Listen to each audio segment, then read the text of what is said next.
We were going to talk about, so if anybody knows the Tome reading app, it was recently announced that it's shutting down. It might have already shut down. I don't remember the exact date that they gave, but it's just the latest in a long line of apps that have come and gone for reading, reader relating things, book tracking apps, all this stuff. And the question that we were talking about, kind of in our private, in our chat or whatever, was what like why is everybody creating all these different reading apps, and what do they have to offer, really? Is there a point to reading apps? Like, why would you use one over just keeping track of your books on your phone? And why does people keep coming out with new ones? You know? Tome was fantasy based specifically, right? Or was it everything? It started out, I think, specifically as more of a romantasy, and then it kind of branched out into all of speculative fiction. But I know it didn't have nonfiction on it, Okay. which was interesting. I mean, I can see why there's multiple apps for different genres, especially because we live in an age where people are so obsessed with subgenres that they're just popping up left and right.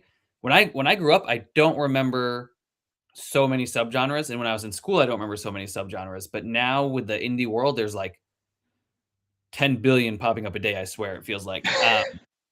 So I can kind of see that. But even as far as review sites go, like Mike Molman just brought up Goodreads, there's so many review sites that I feel like I can't even keep up. I'm like, oh, Right. someone mentions one, and I go look. I'm like, oh, I wonder if my book's on here, like Storygraph, Goodreads. What's the other really popular one?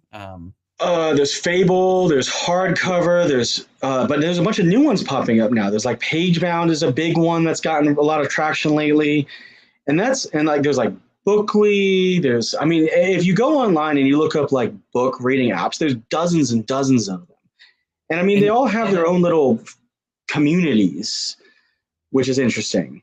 I was gonna say, I think that's probably why is communities, because you have certain apps that gear towards certain things, and then people are on those apps and they're like, well, I wish this app was kind of like this.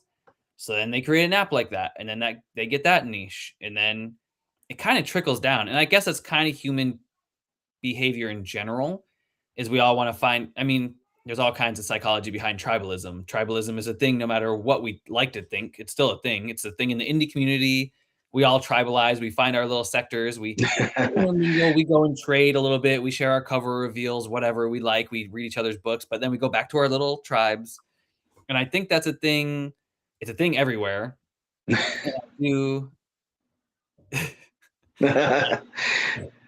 do think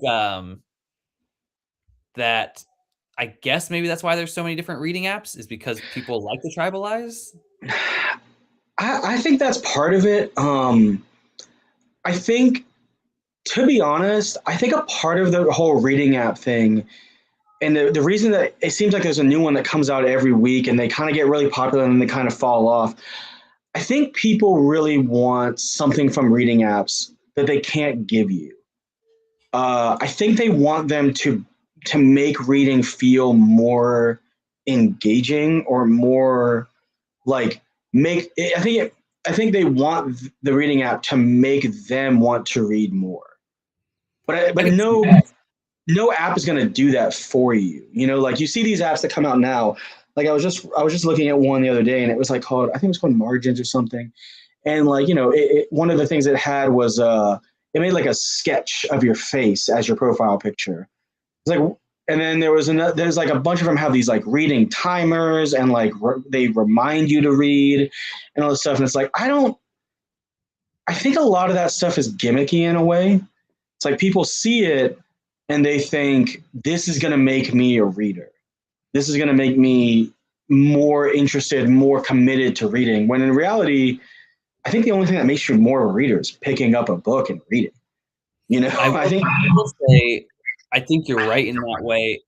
And I think we live in a weird age. I keep saying this, but we do, because people just used to pick up a book and read and didn't really care. And now it's like now you have people like marking, I'm on page 15 of this book. I'm on page 17 of this book. I finished 100 books a year. I finished 10 books this year. I did this. I did this. Oh, I have to crack down. And it's like, just pick up a book when you want to pick up a book and read, and like leave a review. I mean, I'm sure some people love it, and I'm not hating on any of you that do. That's not what I'm trying to say, but I am saying that reading has become almost like this weird competition or this weird checklist opposed to like just enjoying it. Yeah, that's definitely I've definitely seen that because you definitely see people who go. One of the most interesting things since I've gotten on kind of like the book talk, bookstagram space, right, is you see people talking about reading a long series, something like The Wheel of Time, or like I just finished rereading Memory, Sorrow, and Thorn, and that's a series with really long books. It's really old school fantasy, and you see people reading it, and then they talk about it, and they're like, "I hated it, but I'm going to keep reading it." And it's like, well, if you hate it, why are you still reading? And it's and the thing that keeps coming up is like, I want to check this off my list. I want to say that I've read it. People want to have the perception that they're this well-informed reader, that they're this well-read person. It's kind of like people that go in and they read a bunch of classics and then it all just goes right over their head. They don't understand any of it, right? Or they get the Godhead and they think that they're Tolstoy. I mean, I Right? do think that speed reading too. Like, are you actually retaining this information, or are you just speed reading to say that you did the book? Like sometimes in the Wheel of Time, I'll read the same page like 4 times because I'll be like, "What is all of this?" Um, and I do that sometimes in certain books with certain prose or whatever. But like, how many people are just flashing through this book just to go on Goodreads or Storygraph or whatever to be like, "Yep, did it." Yep. Obviously not Mike Molman, but Yeah, Mike Molman just posted. He says anti DNFers are nuts, and I will say this about the DNF. I don't do it for Goodreads. I mean, I haven't even uploaded all the books I read on Goodreads. I don't I always finish a book because first of all, it's just my personality. I hate not knowing the ending. It drives me crazy. right. But also because some of the books at the time that I didn't love reading, I look back on and I'm very fond of them now. I look back and I'm like, man, that was such a good read. And sometimes I'll go back and reread them or even just pieces of them, or they really stay with me, even though I didn't like them at the time.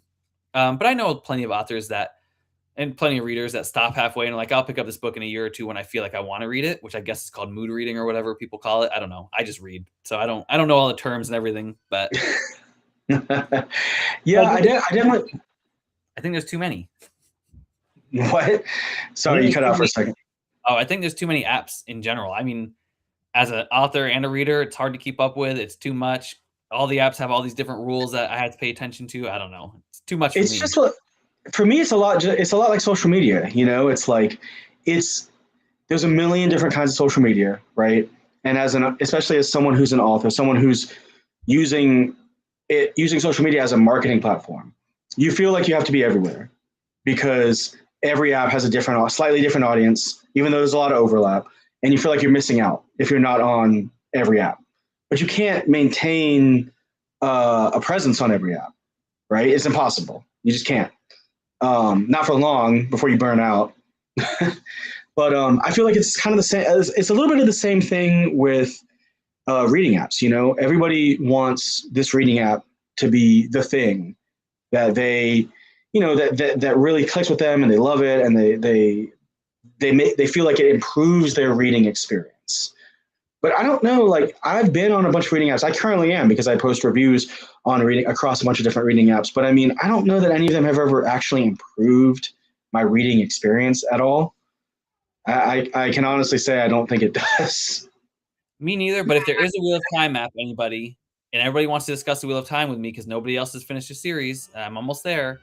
I would love to discuss the Wheel of Time with people so I can talk about how they killed my favorite character and I can complain about some things.